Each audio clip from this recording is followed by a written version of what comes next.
You're saying that the number of businesses that would have more than $450,000 in income, cleared income, after their expenses and all of those things, that file as S corporations would number 1 million. I just don't, A, believe that number to be true. And number two, the vast majority of those businesses are, in fact, not job creators, right? You understand that to be the case. Most of those are sole proprietorships, there's partnerships, they're small operations, don't actually employ anybody.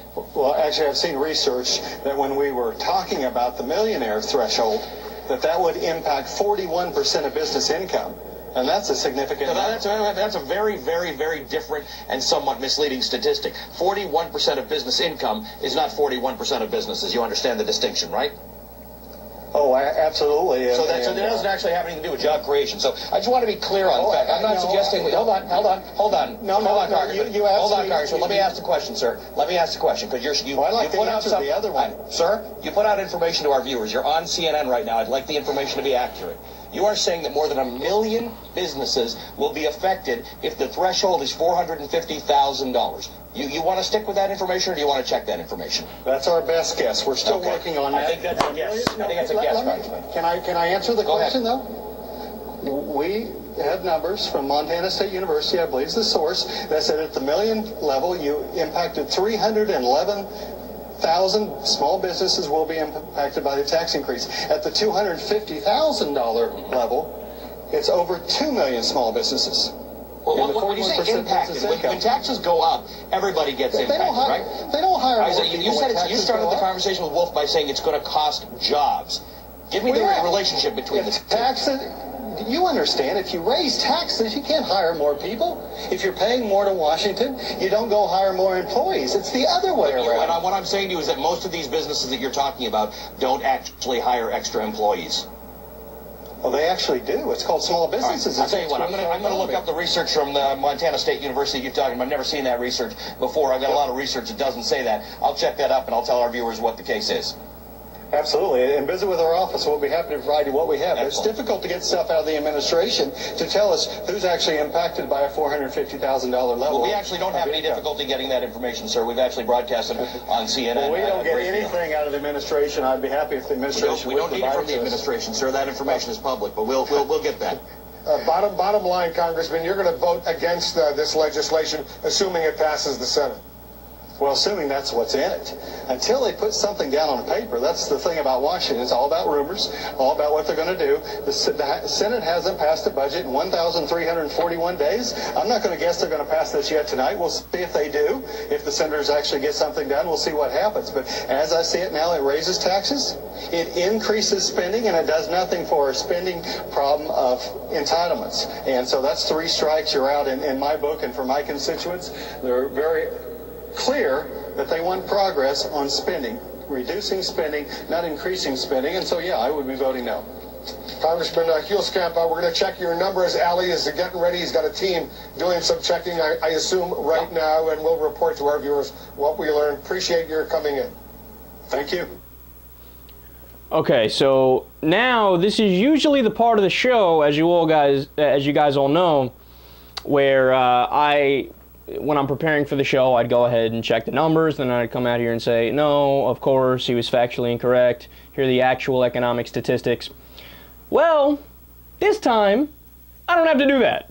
Ali Velshi went ahead and did that for me, and I'll play that clip in a second.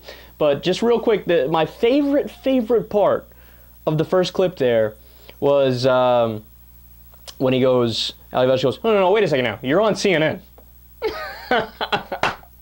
That's his way of saying, hold on. And then he even said it. He goes, are you sure you want to stick with that? You made that claim. I'm just asking, are you sure you want to stick with that? Because we're going to fact check you. And, well, I kind of know that's not true. And his response was awesome. He's like, that's our best guess. That's his way of saying, fuck, you caught me. So now let's listen to Ali Velshi come out and do his job, which is something that's rarely done in the mainstream media nowadays, actually fact-checking the politicians and saying, wait a second, is what they're saying true or not true? Well, let's listen. Well, if I just want to, I've been doing some research, as I promised I would do, into the conversation that we had with Congressman Tim Huelskamp, quoting what he said was a study by Montana State University. We're working our way through that study, but I'll tell you the facts that we have right now.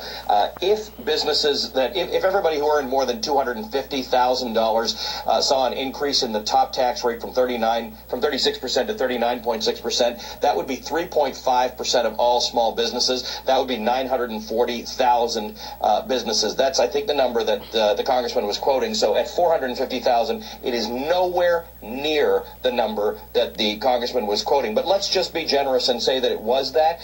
Of that number, only a very small proportion are not hedge funds, partnerships, law firms, companies that don't employ a whole lot of other people. So the congressman's facts are just incorrect on this. There is nowhere near 1 million businesses that will be affected by this increase of taxing people above $450,000. We are waiting for the Senate to vote on a fiscal cliff deal. It's amazing how... It's amazing that I'm amazed by this, because that's the job of the media.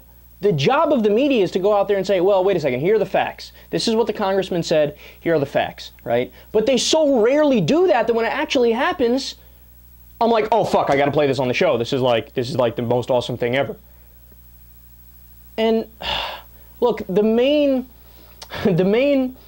point that Republicans make whenever Obama says, look, or when he said, I want to raise taxes on people making $250,000 and above, they say, oh my God, that would hurt so many small businesses.